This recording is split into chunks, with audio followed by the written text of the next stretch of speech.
நமது நித்திய வாழ்க்கையில டெய்லி அந்த வாழ்க்கையில நாம் என்ன நல்ல விஷயங்கள் பண்ண வேண்டும் அது தெரிஞ்சு அதேபடி பண்ணி வந்தால், அதேபடி வாழ்ந்து வந்தால் நமது வாழ்க்கையே ஒரு யஜ்ஞமாக இருக்கும். அப்போ ஒரு பெரிய யாகம் பூஜை ஒண்ணும் நம்ம செய்ய வேண்டியது இல்லையா, நமது வாழ்க்கையே யஜ்ஞம் தானே.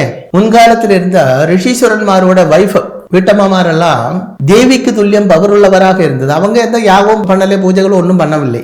ஏனென்றால் அவங்க எல்லாம் ஒரு குடும்பத்துக்குள் என்னென்ன கடைபிடிக்கணுமோ என்னென்ன பண்ணணுமோ அது தெரிஞ்சு அப்படி பண்ணி வந்தாங்க. வீட்டில் இருக்கப்பட்ட நீங்களும் 24 hours டைம் கிடைக்கும் போது எல்லாம் டிவி வச்சுட்டு இந்த நாடகம் பார்க்குற விஷயத்தை விட்டுட்டு உங்களை பற்றி கொஞ்சம் திங்க் பண்ணுங்களேன். ஏனென்றா உங்களுக்கு பின்னாடி உங்களோட நிழல் இருக்கு இல்லையோ கருப்பா, நீங்க ரொம்ப அழகாப்பட்ட சாரி எல்லாம் கொடுத்துருப்பாங்க, பின்னாடி இருக்கப்பட்ட நிழல் கருப்பாக இருக்கும். அது உங்க மரணம் தான். எந்த நேரத்திலே டக்கான்னு உங்களை கருப்பிடிக்கும். அந்த மரணத்துக்கு அப்புறம் மறுபடியும் சௌபாகியகரமான ஒரு வாழ்க்கை நமக்கு இங்க உண்டாக வேண்டும்.